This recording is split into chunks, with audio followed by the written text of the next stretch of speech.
غزال نایت هنرمند مشهور و محبوب کشور به افغانستان سفر کرده است. دلیل سفر غزال نایت چی بوده است؟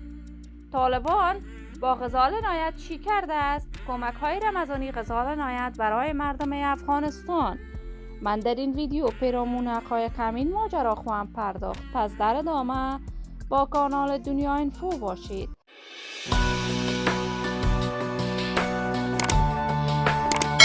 سلام و سلامتی ایام به کامتان باد. شما را خوش آمدید میگم به یکی دیگر از ویدیوهای جذاب کانال دنیا اینفو. برای دوست شدن با این کانال علامت سابسکرایب را فشار دهید تا از ویدیوهای دیگر کانال دنیا اینفو هم آگاه شوید.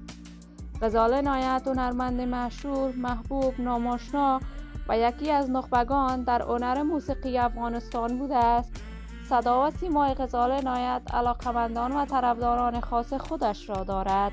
غزال نایت همه ساله کنسرت هایی را برای علاقمندان و طرفدارانش در سرتاسر جهان برگزار می کند و قسمت فیصدی پول این کنسرت ها را همه ساله برای مردم بی‌بضاعت کشورش کمک کرده است.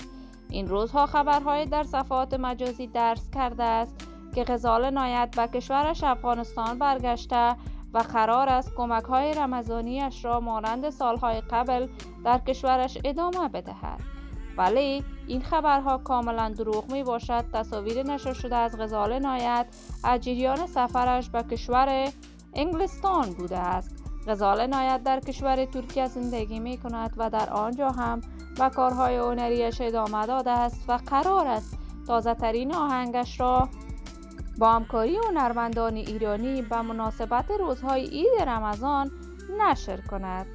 غزال نایت همیشه در رقابت هنری با آریانا سعید بوده است و به همین خاطر بارها خواسته کارهای هنریش بالاتر و سطح و سویه‌اش بالاتر از آریانا سعید باشد، اما هیچگاه این چنین نشده است.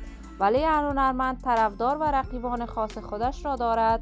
من آرزوی موفقیت، سلامتی و کامیابی برای تمامی هنرمندان کشور خود از بارگاه عزت الله یزال خواهانم. دوستان و همراهان همیشگیم، شما هم نظریاتتان را در بخش کامنت با من شریک بسازید. این ویدیو را با علاقمندان و طرفداران غزال نایت به اشتراک بگذارید.